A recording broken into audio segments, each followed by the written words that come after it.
Public memory short असं जे म्हटलं जातं त्याच्यामुळे काही गोष्टींची मला आठवण करून द्यायला लागेल की ज्या वेळेला पक्षामध्ये मतभेद निर्माण झाले त्यावेळेला शिंदेसाहेबांना मुख्यमंत्री पदाची ऑफर ही पक्षप्रमुखांनी दिलेली होती.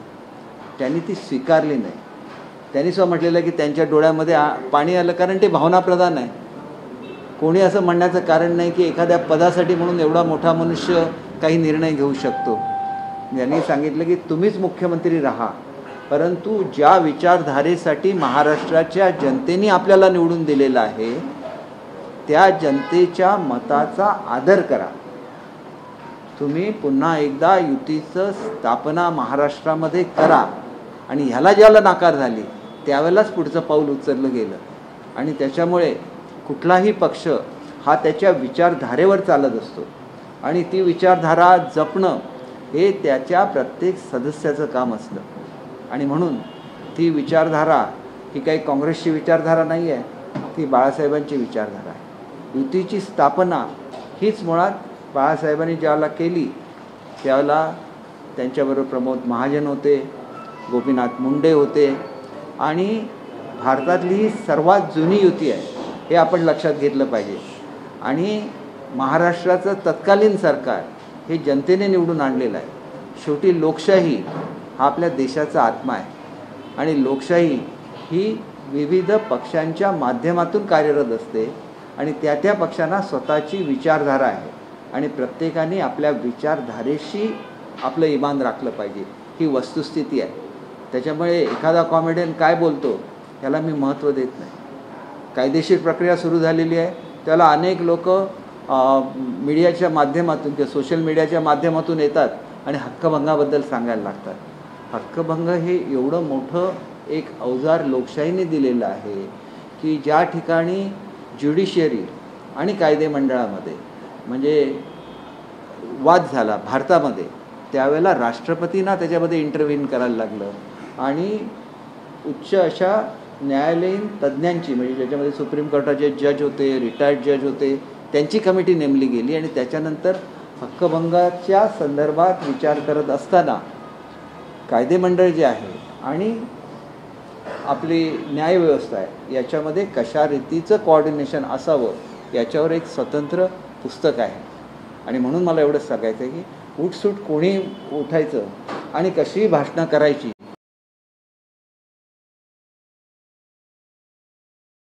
हक्कभंग समितीकडे जायचं तर ते कायद्याच्या आधारावरच चालवलं जातं आणि जोपर्यंत ते प्रकरण चालत असतं तोपर्यंत ज्युडिशरीसुद्धा त्याच्यामध्ये हस्तक्षेप करत नाही. हे मी स्वतः बघितलेलं आहे कारण मी हक्कभंग समितीचा अध्यक्ष होतो.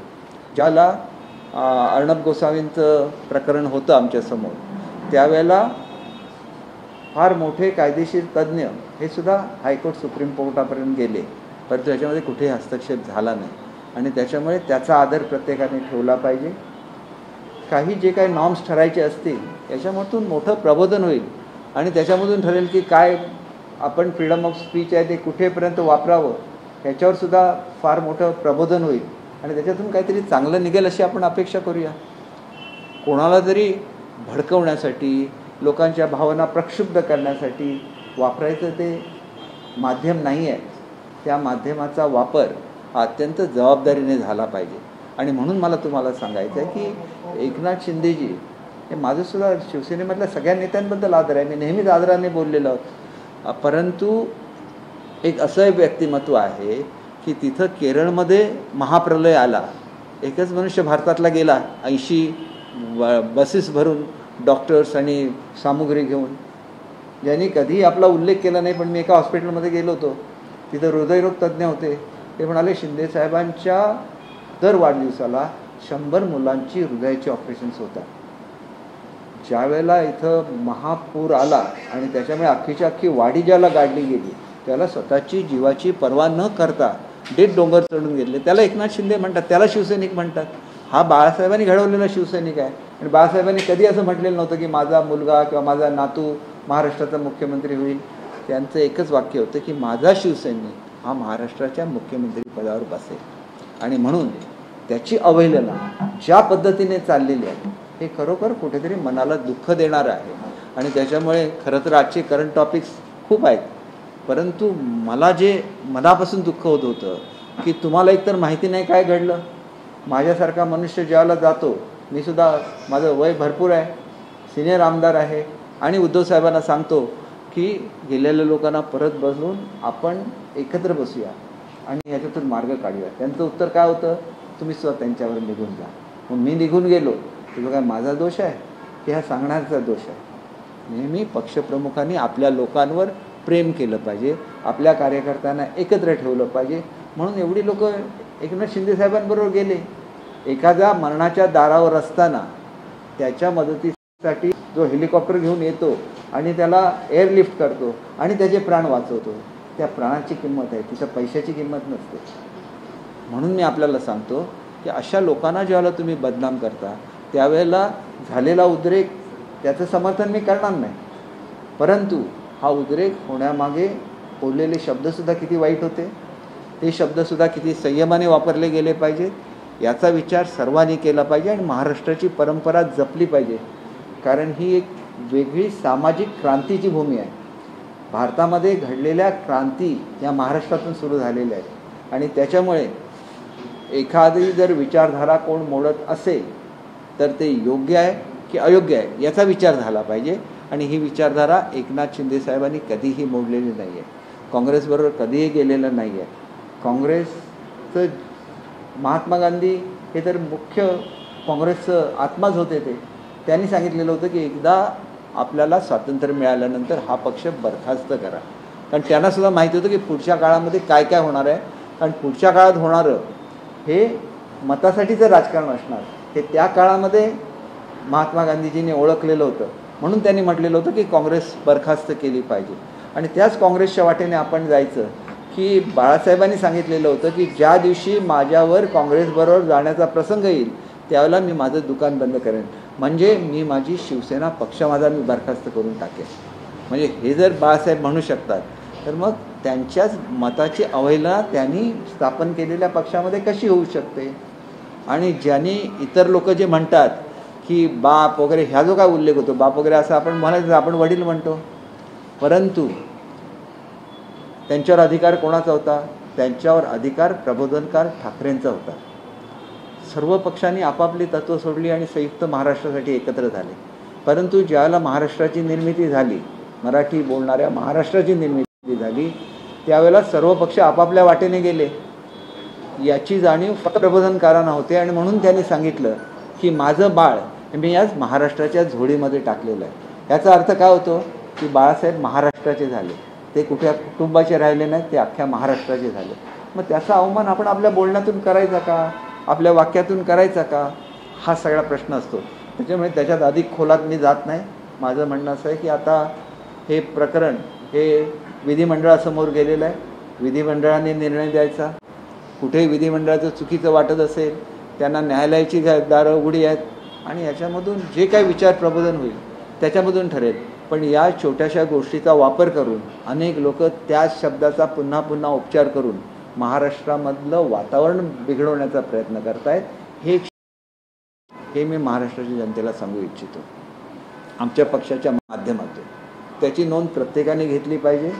आणि हा सुद्धा तुम्हाला याच्यापैकी कुठल्याही पूर्वी घडलेल्या घटना सांगायच्या असतील, प्रत्येक घटनेचा मी स्वतः साक्षीदार आहे, मी सगळं सांगू शकेन.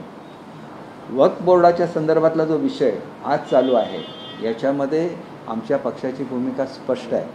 आम्ही कुठल्याही परिस्थितीमध्ये वेगवेगळ्या धर्मांमध्ये भेदभाव करत नाही. जो गरीबातला गरीब मनुष्य आहे, शेवटी वक्फ बोर्ड हे असेट मॅनेजमेंटसाठी तयार केलेली एक यंत्रणा आहे. कारण खूप मोठ्या ज्याला असेट्स असतात त्याला त्याचं परफेक्ट मॅनेजमेंट झालं पाहिजे आणि त्याच्यामधून क्रिएट केलेला पैसा हा त्या समाजातलं शिक्षण असेल, त्या समाजामध्ये वेगवेगळी समाजोपयोगी किंवा त्या व्यक्तींना योग्य अशी कल्याणकारी कामं करायची असतील तर त्याच्यासाठी वापरला गेला पाहिजे. आणि ह्याच्यावर कधीही महिलांना प्रतिनिधित्व मिळालं नव्हतं. जो दुर्लक्षित समाज आहे त्याच्यावर कधी प्रतिनिधित्व मिळालं नव्हतं. आणि कालच उत्तर देत असताना स्वतः गृहमंत्र्यांनी सांगितलं की त्याच्यावर इतर धर्माचा कोण जाणारच नाही, एवढं क्लिअर आहे. परंतु त्याच्याच मधले जे दुर्लक्षित समाज आहेत त्यांना तरी तिथं रिप्रेझेंटेशन मिळू शकतं.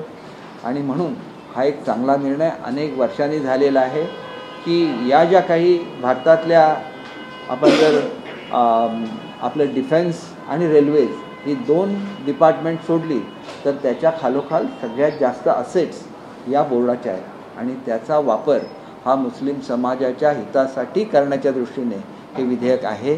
त्याच्यामुळे त्याच्याकडे त्या दृष्टीने बघितलं पाहिजे.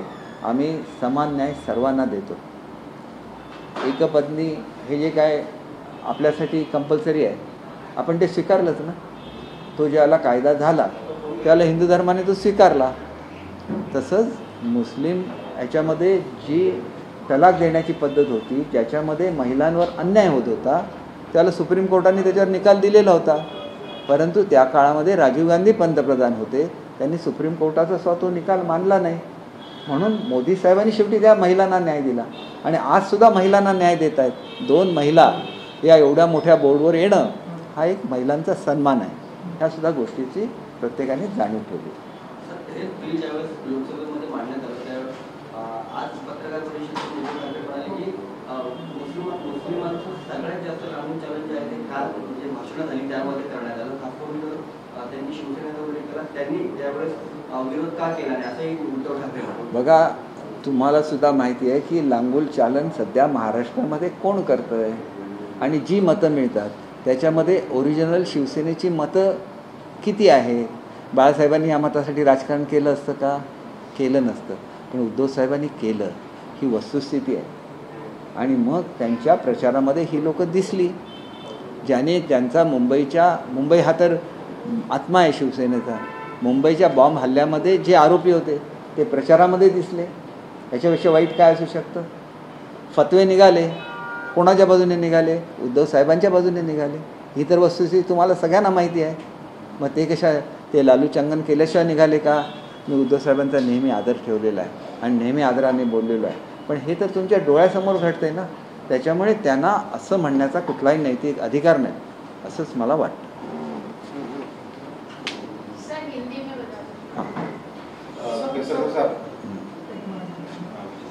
तुमच्या काळातला एक निर्णय आहे एक राज्य एक गणवेश तो निर्णय रद्द करण्यात आलेला आहे. या संदर्भात काय सांगाल? मागे देखील एक गोष्ट अशी आहे की मी या संदर्भात विद्यमान शिक्षण मंत्री महोदयांना निरोप दिलेला होता की चांगले हे कृपया बदलू नका. मुलांच्या पाठीवरचं बोज हे 60% कमी झालेलं होतं. तोही निर्णय बदलण्यात आला. एक राज्य एक गणवेश याच्यामागे एक तत्त्व होतं की आपल्याकडे डिग्निटी ऑफ लेबर याच्याकडे आपण फार दुर्लक्ष करतो. परदेशामधली मुलं त्यांना ज्यावेळेला सुट्ट्या पडतात त्याला मॅकडोनाल्डमध्ये जाऊन काम करतात, दुसऱ्या कुठल्या तरी अशा स्टोअरमध्ये काम करतात किंवा शेजाऱ्याचा बर्फ साफ करून देतात. अनेक गोष्टी करतात आणि ते काय फुकट करत नाही. त्याच्याबद्दल ते पैसे घेतात. श्रमाचं महत्त्व हे त्यांना लहानपणापासून शिकवलं जातं आणि हेच श्रमाचं महत्त्व हे स्काउट अँड गाईड ही जी चळवळ आहे त्याच्यामधून शिकवलं जातं. तिथं खरी कमाई नावाचं एक हे असतं की मुलं जाऊन दुसऱ्यांच्या घरी छोटी छोटी कामं करून देतात आणि ती आलेली खरी कमाई ही त्यांच्या पुस्तकावर जमा होते. तर त्या स्काउट अँड गाईडचा ड्रेस हाच महाराष्ट्राचा ड्रेस करण्यात आला होता. कारण गरीब मुलांना वेगळा स्काउटचा ड्रेस घ्यायला परवडत नाही. फक्त त्याच्यावर कॅप आणि स्कार्फ दिली तर तो स्काउटचा ड्रेस बनला असता. आणि स्काउटमध्ये सगळ्यात जास्त संख्या ही महाराष्ट्रातल्या मुलांची. म्हणून अनेक जे निर्णय असतात जो पुस्तकाचं ओझं कमी करत असतानाच गरीब मुलांना वह्यांची पानंसुद्धा मोफत मिळत होती. त्याच्यामुळे ह्या गोष्टी त्यांनी पहिल्यांदाच हे डिपार्टमेंट सांभाळलं. मी याचा खूप अभ्यास केला आणि त्याच्यानंतर सुरुवातीच्या 1 वर्षामध्ये खूप अभ्यास केला आणि 1.5 वर्षामध्ये धडाधड निर्णय घेतले आणि ते निर्णय सर्वांच्या हिताचे होते. आणि त्याच्यामुळे एक गोष्ट लक्षात घेतली पाहिजे की नवीनच डिपार्टमेंट आल्यानंतर कदाचित जे कोणी त्यावेळेला समोर आणतात ते खरं वाटतं, परंतु ह्याच्यावर चर्चा निश्चितपणे झालं पाहिजे. आणि मुलांच्या हिताचं जे आहे मिड डे मीलमध्ये सुद्धा 3 कोर्स मील हे मी सुरू केलेलं होतं. एक स्टार्टर किंवा त्या ठिकाणी सॅलड, त्याच्यानंतर एखादी पुलाव किंवा तत्सम पदार्थ आणि एक गोड पदार्थ. कारण एकाच तऱ्हेचा पदार्थ दिला तर तेवढं भात ते खाऊ शकत नाहीत मुलांसाठी ते इंटरेस्टिंग बनवलं पाहिजे. आणि तसंच एक दुसरा प्रयोग महाराष्ट्रामध्ये होणार होता. आता मला पुढे झाला की नाही माहिती नाही, कारण मी हल्ली त्याला विशेष लक्ष देत नाही, की प्रत्येक मुलाचं ऑब्झर्वेशन करून त्याच्या प्रगतीचं एक आलेख बनला पाहिजे. आणि दुसरा एक मी निर्णय घेतला होता की ज्या शिक्षकांना शेवटी मुलं स्वतः ज्या शिक्षकांना शिकवता येत नाही, कारण एकदा कधीतरी BEd DEd झालेले असतात, त्यांना पुन्हा एकदा सरकारच्या खर्चाने जर असं आढळला कोण शिक्षक हे चांगले असतात, पण तसा कोण आढळला तर त्याला सरकारच्या याने 6 महिने फुल पगाराने शिक्षण द्यावं. तरी पण शिकवण्यामध्ये इम्प्रूव्हमेंट नाही झाली, 50% पगारावर करावं, आणि तरी इम्प्रूव्हमेंट नाही झालं तर तो शिक्षक शेवटी मुलांना शिकवण्यासाठी आहे. त्याच्या संदर्भात सुद्धा कठीण निर्णय घ्यायला लागेल, नाहीतर महाराष्ट्रातलं शिक्षण कधी सुधारू शकत नाही स्थिती आहे. आणि त्याच्यामुळे असे कठोर निर्णय हे त्याची GR निघालेले आहेत. तो निर्णय काय त्यांनी बदललेला नाही, परंतु या निर्णयाचा वापर करण्याची आवश्यकता आहे असं मला वाटतं. कारण काही ठिकाणी जे परीक्षण झालं असरच्या माध्यमातून तिथं मुलं प्रगतीमध्ये कमी दिसली, तर ही चित्र बदलण्यासाठी चांगले निर्णय आपले नवीन शिक्षण मंत्री खूप चांगले आहेत, मला समजावून घेतो. दुर्दैवाने होऊ शकले नाही, कारण मला सुद्धा काही कोकणातले प्रश्न होते, हल्ली मी जास्त होतो. आमच्याकडे काजूचं बोंड फेकून दिलं जातं, आणि या फेकून दिलेल्या काजू बोंडाची व्हॅल्यू ही जवळजवळ 3,000 कोटी रुपये. आपल्याला शेतकऱ्यांसाठी काम करायलाच लागतं. शिक्षण मंत्री असताना मी जास्त कॉन्सन्ट्रेशन करू शकलो नाही याच्यावर, पण अनेक निर्णय जे मी घेतले त्या काळामध्ये कोकणासाठी, त्याचं इम्प्लिमेंटेशन आता करायला मला वेळ मिळतो, आणि म्हणूनच मी इथे येऊ शकलो नव्हतो, आता येऊ शकलो. त्याच्यामुळे येतो. सर, सध्याचे शिक्षण मंत्री आपल्याच पक्षाचे आहे, आपण त्यांच्यासोबत या संदर्भात चर्चा कराल, कारण मी की निश्चितपणे पुस्तकामध्ये जे पानं लावण्यात आले होते किंवा हा आदेश त्याच्यामुळे पैसेचा अपयोग झालेला आहे. पुस्तकामध्ये पानं लावलेले होते वयांचे, यामुळे 63 कोटी हे बघा, कोणासाठी 63 कोटींची तुम्ही ज्याला ग्रामीण भागामध्ये फिरता त्यावेळेला जेव्हा एखाद्या पुढाऱ्याचा वाढदिवस असतो त्यावेळेला त्या गरिबांच्या घरात वह्या जातात, नाहीतर वह्यांची पानं त्यांना मिळत नाही. आम्ही पुस्तकं फुकट देतो, वह्या मुलांना वह्या लागतात ना, नोट्स घ्यायला पाहिजे की नाही. इथं धडा आहे आणि त्याच्या शेजारी नोट्स घेतल्या तर काय होतं की त्या नोट्स घेतल्यामुळे शिक्षकसुद्धा कसं शिकवत आहेत हे समजू शकतं. चांगल्या नोट्स लगेच घेतल्या तर मुलं अधिक त्यांची प्रगल्भता वाढेल. अशा अनेक गोष्टी आहेत. तुम्ही काय मुलांना द्यायची मोफत ह्याची वह्यांची पानं, ह्याची किंमत महाराष्ट्राची मुलं हे महाराष्ट्राचं पुढचं फ्युचर आहे ना, ती चांगली घडलीच पाहिजे. आणि म्हणून माझी चर्चा या संदर्भात झालेली आहे, आणि मला दादासाहेबांनी सांगितले एकत्र जर काही निर्णय बदलले गेले असतील तर आपण त्याचं पुन्हा ते आणू शकतो. अनेक जे हे असतात, आता माझी शाळा सुंदर शाळा, ह्या एक चांगलं अभियान शिंदेसाहेबांची स्वतःचं ते ब्रेन चाइल्ड होतं. किती इम्प्रूव्हमेंट झाली बघा त्याने. आणि आपण वाचनाची चळवळ सुरू केली महाराष्ट्रामध्ये. आपल्याला त्याच्यामध्ये गिनीज बुक ऑफ वर्ल्ड रेकॉर्डमध्ये आपलं नाव आलेलं आहे त्याच्यासाठी महाराष्ट्राचं. आणि तर मला असं वाटतं की चांगले उपक्रम चालू करण्याच्या बाबतीत आपले शिक्षण मंत्री हे पॉझिटिव्ह आहेत. फक्त आमच्या दोघांचं एकत्र येण्याचं खूप वेळा घडलं नाही ही चर्चा करण्यासाठी. त्यांनी मी केलेले सगळे निर्णय वाचून बघितले, म्हणजे त्यांना स्वतःला इंटरेस्ट आहे आणि आम्ही ते निर्णय पुढे घेऊन जाऊ. संजय राऊतांनी असं म्हटलेलं आहे की लावावं लागेल कारण ते वारंवार दिल्ली समोर झुकतात, कसं पाहताय? हे बघा, मला एवढंच म्हणायचं आहे की महाराष्ट्रासाठी काही मागायचं असेल तर दिल्लीला जायला लागतं, तिथून मदत आणायला लागते. आम्ही कोणीतरी मोठे आहोत म्हणून महाराष्ट्राच्या जनतेला त्या सोयींपासून वंचित ठेवणं कितपत योग्य आहे तर तुम्ही विचार करा. केवळ मी कोणीतरी मोठा आहे, मी दिल्लीला जाणार नाही, मग फायनान्स तर दिल्लीवरून येणार ना, आणि वंचित काय तुम्ही राहणार नाही. तुम्ही तर मोठ्या मोठ्या गाड्यातून फिरू शकता, बंगल्यांमध्ये राहू शकता.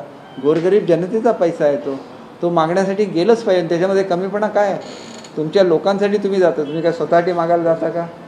आमच्या जनतेचा जो अधिकार आहे, उद्या एखादा या ठिकाणी नैसर्गिक आपत्ती आली ते त्याच्यासाठी पैसे मागायला जाणं हे जनतेसाठी पैसे मागण्यासारखं आहे. त्याच्यामध्ये लाचारी कसली आहे? आणि जनतेसाठी जर आपल्याला कुठे कमीपणा घ्यायचा लागला तर तो कमीपणा प्रत्येक पुढाऱ्यांनी घेतलाच पाहिजे असं मला स्वतःला वाटतं. आणि तेच जनतेच्या हिताचं आहे. आपण कोणीतरी ताठ उभं राहायचं आणि मदतीपासून गरिबांना वंचित ठेवायचं हे योग्य नाही. सर, वक्फ बोर्ड बिल म्हणजे जमीन लाटण्याचा प्रकार आहे सरकारचा, आता थेट आरोप उद्धव ठाकरेंनी केला.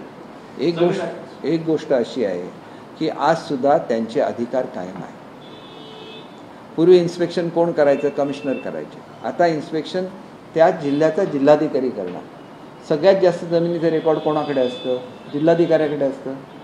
मग तिथल्या इथं त्याला अधिक सोपं आहे ना, बोर्डाला सुद्धा अधिक सोपं आहे. ज्यांच्याकडे ते रेकॉर्ड आहे त्यांनीच त्याची देखरेख करून त्यांना सर्टिफाय करायचं. त्याच्यामध्ये चुकीचं काय आहे? शेवटी ते जनतेचा पैसा आहे तो, आणि तो त्या समाजाच्या हितासाठी वापरला गेला पाहिजे, हेच त्याच्यामागचं तत्व आहे. याला जोडून प्रश्न असा आहे, उद्धव ठाकरेंनी आज पत्रकार परिषदेत हे देखील म्हटलं आहे की जे विधेयकात काही सुधारणा त्या अतिशय चांगल्या आहेत, मात्र आमचा विरोध हा भाजपच्या ढोंगीपणाला आहे. म्हणजे एका बाजूला ते सहमती दर्शवत आहे, जे समर्थन पण करताय, पण भाजपला ढोंगी म्हणतात, त्याला आमचा विरोध आहे. हे बघा, असं जे पर्सनल लेवलला नेलं जातं ना, त्याच्यामधूनच हे प्रकार घडतात. युतीला लोकांनी निवडून दिलेलं होतं, भाजप बाहेर पडलं का त्याच्यामधून? दोघांचे निवडून आलेले होते आणि आमची क्लिअर कट मेजॉरिटी होती. मग काँग्रेसबरोबर जाण्याची काय गरज होती? काँग्रेसने किती वेळा काय काय बोललेले आहेत, स्वतः बाळासाहेबांच्याबद्दल किती वाईट बोललेले आहेत, हे सगळ्या जनतेला माहिती आहे. आणि मग आपण त्यांच्याबरोबर जायचं सत्तेसाठी, हे शेवटी त्यांचा निर्णय आहे. योग्य याचा फैसला जनतेने केलेला आहे, म्हणून आमचे 60 निवडून आले, त्यांचे 20 निवडून आले. जनतेने केला ना. शेवटी लोकशाही राबवतो कोण? जनता लावते. जनता जनार्दन आहे, जनता हाच देव आहे लोकशाहीमधला. त्यांचा निर्णय ऑलरेडी झालेला आहे आणि त्यांनी त्या निर्णयातून बोध घेऊन आता तरी ही विचारसरणी बदलली पाहिजे असं मला वाटतं. आता आम्ही काय त्यांना ॲडवाईस करू शकत, आम्ही खूप छोटी माणसं. सर, अभी हिंदी में बताइए कि मोड को लेकर उद्धव ठाकरे कह रहे कि बीजेपी की ढोंग को विरोध किया और बीजेपी ही तुष्टीकरण के लिए मुसलमानों की हितैषी ऐसे कल बहुत से लोगों ने भाषण दिए, तब आपके पार्टी के लोग चुपचाप लाचार होकर सब देख रहे हैं. बिल्कुल नहीं. इस बिल के समर्थन में हमारे वहाँ के नेता शेखान जी ने बहुत अच्छा भाषण किया है लोकसभा में. उन्होंने इस बिल का समर्थन किया है. ये जो बिल है, ये जो गरीब लोग हैं उनके जो अधिकार है उनको प्रोटेक्ट करने वाला बिल है. आज तक महिलाओं को वहाँ पे रिप्रेजेंटेशन नहीं मिला था. जो पिछड़े वर्ग के लोग हैं मुस्लिम समाज में ही, उनको वहाँ पे एकोमोडेट नहीं किया जा रहा था. तो अब सबका रिप्रेजेंटेशन आ जाएगा. सब जो निर्णय लेने हैं उनको ही लेने हैं. उनके कोई भी अधिकारों को सीमित नहीं किया गया है. सिर्फ जहाँ पे कमिश्नर असेस करता था वहाँ पे कलेक्टर करेगा, क्योंकि collector is the nearest person in that district to know about revenue matters. तो उसमें क्या गलत है? हर चीज़ है वो समाज के हित में है और सब अधिकार उनको ही दिए हैं. तो उनके जो पहले के अधिकार थे उनको सीमित नहीं किया गया है. सिर्फ उस पर कंट्रोल करने की मशीनरी क्रिएट की गई है और इसमें कुछ भी गलत नहीं है, क्योंकि ये सब पब्लिक मनी है. और वह जो बोर्ड है उसका निर्माण ही असेट मैनेजमेंट के लिए किया गया था. तो असेट मैनेजमेंट अच्छी तरह से होनी चाहिए और ये पैसा गरीब जो मुस्लिम युवा है उनके शिक्षण के लिए जाना चाहिए, उनके लिए जो कल्याणकारी योजना है उनके लिए जाना चाहिए. और इस पर सिर्फ ऑब्जर्वेशन रखा जाएगा तो एक अच्छी बात है जो इसमें से उभर के आई हुई. कह रहे कि उन्होंने कोई हिंदुत्व नहीं छोड़ा, लेकिन आप लोग जानबूझकर इस बातें फैला रहे हो. उल्टा आप ही जो है, अगर एक तरफ कह रहे कि मुस्लिम की हितों का बिल है, तो फिर आपने ये हिंदू के सेंटिमेंट के खिलाफ लाया है, ऐसा उनका कहना है. देखिए, तुष्टीकरण की जो राजनीति थी, कांग्रेस के सबसे महान नेता कौन थे? राष्ट्रपिता महात्मा गांधी. उन्होंने ये क्यों बोला था कि एक बार फ्रीडम मिल जाए फिर इस पार्टी को बर्खास्त कीजिए, क्योंकि उनको मालूम था कि आगे चल के वोट की राजनीति होने वाली है. इसीलिए उन्होंने बोला था कि बर्खास्त करो. और ये वोट की राजनीति बहुत साल से कांग्रेस चलाते हुए आ रही है और ये सबको मालूम है. उनके साथ जाने का ही मतलब तुष्टीकरण का है. इसमें कुछ ये नहीं है, क्योंकि बाबा साहब ने खुद बोला था, जिस दिन मुझे कांग्रेस के साथ जाना पड़े उस दिन मैं अपनी पार्टी बंद कर लूँगा, मेरी दुकान मैं बंद कर लूँगा. इतने साफ शब्दों में उन्होंने कहा है. उसके बावजूद भी अगर वो आर्ग्यूमेंट करते हैं तो देखिए, मुंबई के इलेक्शन में फतवे निकले, किसके फेवर में निकले? उनकी ही पार्टी के फेवर में निकले. फतवे निकालना अच्छी बात है क्या डेमोक्रेसी में? अच्छी बात बिल्कुल नहीं है, लेकिन उनके फेवर में निकले. क्यों निकले? क्योंकि वो उनका तुष्टीकरण करते हैं. दूसरी बात की जो स्कूल की पोशाक है उसको लेकर जो आपकी सरकार का फैसला, जो इस सरकार ने उस पर स्टे लगा दिया है, उसको लेकर क्या है? देखिए, ये एक राज्य एक गणवेश का उद्देश्य ये था कि भारत में हमारे जो स्कूली बच्चे हैं उन्हें डिग्निटी ऑफ लेबर जो है वो नहीं सिखाया जाता है. आप अगर फॉरेन कंट्री में जाएंगे तो वहाँ जब बच्चों की छुट्टियाँ होती है तो छोटे छोटे काम करते हैं, लेकिन मुफ्त नहीं करते, उसके लिए वो कुछ पैसा अर्जित करते हैं और वो अपने पॉकेट मनी की तरह वो यूज़ करते हैं। तो ये हमारे बच्चों का अगर कहे तो उनको अपमान लगेगा। तो ये जो सिखाना है वो हम स्काउट एंड गाइड के थ्रू सिखा सकते हैं। उसमें खरी कमाई एक रहती है जिसमें बच्चे छोटे छोटे काम करते हैं, डोनेशन कलेक्ट करते हैं और अपने बुक पे वो लिखते हैं कि ये किया है। और जो गरीब बच्चा है वो स्काउट गाइड का यूनिफॉर्म ऐसे नहीं खरीद सकता, तो स्काउट गाइड के वैसा ही यूनिफॉर्म हमने बच्चों को दिया था। सिर्फ उसमें आप एक स्कार्फ लगाओ और एक कैप लगाओ तो स्काउट का यूनिफॉर्म हो जाता है। उनमें एक डिसिप्लिन आ जाता है कि हमें कुछ सोशल वर्क करना है, इसके साथ हमें कुछ कमाना भी है, उसके लिए कड़ा काम भी करना है। तो ये सब उद्देश्य था।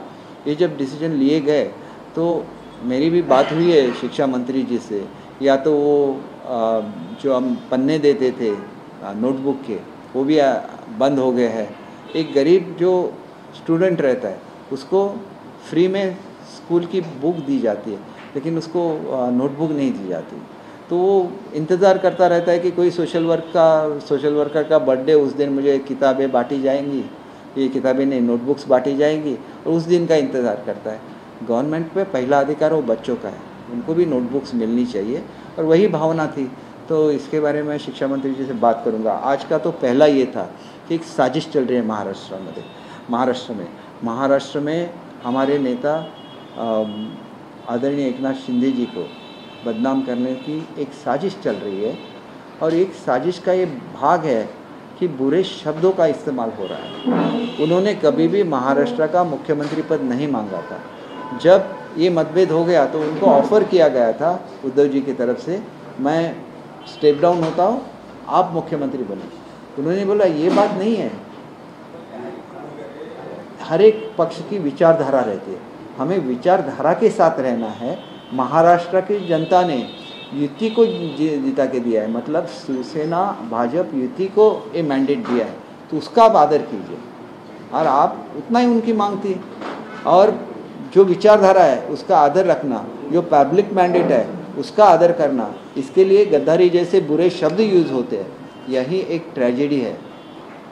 हमारी डेमोक्रेसी पक्षों की विचारधारा पे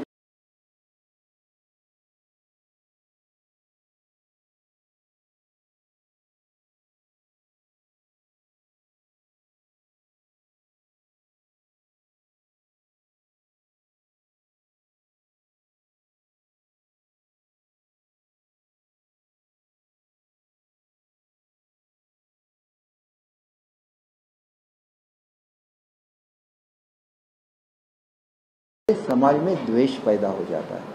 तो ये तो आचार संहिता लाना अच्छा है या बुरा है, उसके बारे में जो भी डेलिब्रेशन होगी, जो भी चर्चा होगी, उसके बाद इसका निर्णय आएगा।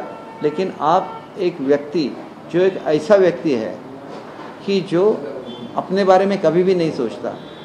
केरल में इतना बड़ा फ्लड आ गया, 80 डॉक्टर की 80 बसेस भर के सब सामग्रियाँ, डॉक्टर्स सबको लेके गए। मैं एक हॉस्पिटल में गया था, एक बहुत ही फेमस हॉस्पिटल है, तो उन्होंने मुझे ऐसे बोला कि जब शिंदे साहब का बर्थडे होता है तो उसी दिन 100 बच्चों का हार्ट का ऑपरेशन फ्री में किया जाता है, और इसकी एडवर्टीजमेंट भी नहीं की जाती है। जिस वक्त बहुत बड़ी वर्षा हो गई और पूरा गांव का गांव पहाड़ के नीचे दब गया, तो एक ही ऐसे एकनाथ शिंदे थे जो खुद चल के वहाँ पे गए और वहाँ के लोगों की मदद करने की कोशिश की। आप सब उनके अच्छे ही भूल जाएंगे और कुछ भी बुरे शब्द उनके लिए यूज़ करेंगे, तो कोई कार्यकर्ता इसको सहन नहीं कर सकते। कार्यकर्ता ने जो किया है उसका समर्थन तो मैं नहीं करूँगा, लेकिन ये एक साजिश थी, ऐसे मेरा खुद का सोचना है, और ये आज भी चल रहा है, आज भी वही चल रहा है। हालांकि केसेस दर्ज हुई है, ये मामला असेंबली की जो कमेटी है वो कमेटी के सामने ये मामला चलेगा। ये हक्कभंग का प्रस्ताव है तो उसके बारे में ये मामला चलेगा, तो उसके बाद जो भी उससे निकलेगा इसके बारे में हर किसी को वेट करना चाहिए, उसको चैलेंज भी किया। सर एक आदेश निकला है चीफ सेक्रेटरी के द्वारा कि अब हर कोई फाइल जो है वो अजित दादा के पास जाएगी, पहले शिंदे साहब के पास जाएगी, फिर उसके बाद सीएम साहब के पास जाएगी। क्या शिंदे साहब का कद बढ़ा है, उनका सम्मान बढ़ा है? पहले ऐसा आप लोगों का आरोप था कि उनको दरकिनार किया जा रहा है, शिवसेना पर अन्याय हो रहा है, उसको इस बार फैसले को कैसे देखते हैं? देखिए, ये जो महाराष्ट्र में जीत हुई है उसके पीछे भी शिंदे साहब की बहुत मेहनत रही है। और पहले जब हमारी सरकार आई थी शिंदे साहब के नेतृत्व में, तो उस वक्त भी यही प्रोसीजर था कि तीनों मंत्रियों के जो 2 डिप्टी सीएम और सीएम हैं उनके थ्रू हर फाइल जाएगी, तो उसी को ही रिपीट किया जाए, इसमें कुछ नई बात नहीं है। लेकिन हमें एक चीज़ का बहुत अभिमान है कि एकनाथ शिंदे जी इस प्रोसेस में है और वो हमारे नेता है। विपक्ष कह रहा है कि ये कोई सम्मान या ये नहीं है, उल्टा उससे तो वॉच रहेगा जरा। देखिए, ऐसा है कि विपक्ष ऐसी बातें बोलते रहता है क्योंकि क्रिटिसिज्म करना उनका काम है, और काम करना शिंदे साहब हमेशा बोलते हैं कि क्रिटिसिज्म का रिप्लाई मैं अपने काम से दूंगा। Thank you very much. Amrish sir एक 1 to 1 कर लूं? 2 सवाल। हाँ 1 मिनट थांबा। 1 सेकंड।